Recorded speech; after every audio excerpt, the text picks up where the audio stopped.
The Puruhá indigenous people of Ecuador.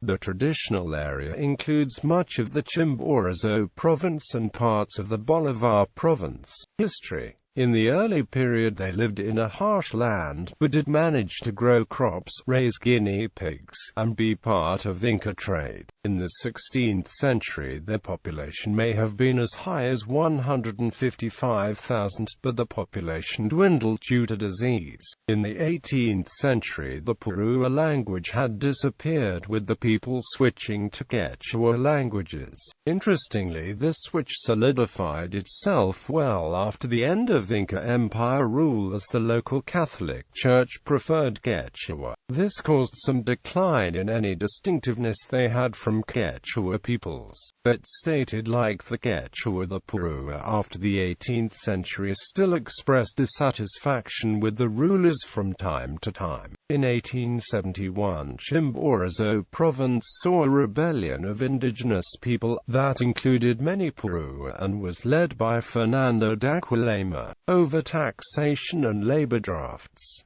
The Riobamba Canton being the main area of fighting. The rebellion caused whites and mestizos to be expelled from Punan.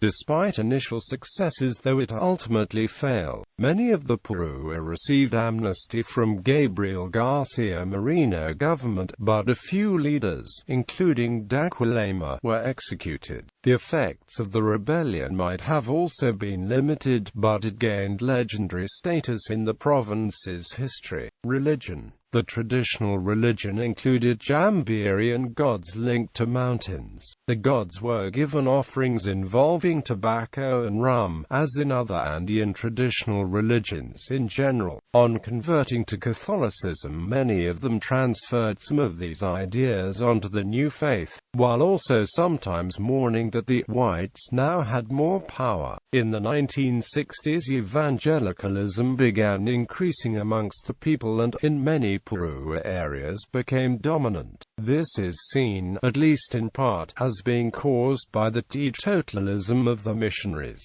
In the past, that aspect of evangelical missionaries had been unappealing, but a rise in expensive commercially bought alcohol, and in alcohol-related accidents, is argued to have made teetotalism appealing by the 1960s. The absolute rejection of alcohol was also linked to a sense of improvement for the Puruhá as a people. In addition, evangelical missionaries also may have gained popularity by having a general emphasis on healthy living.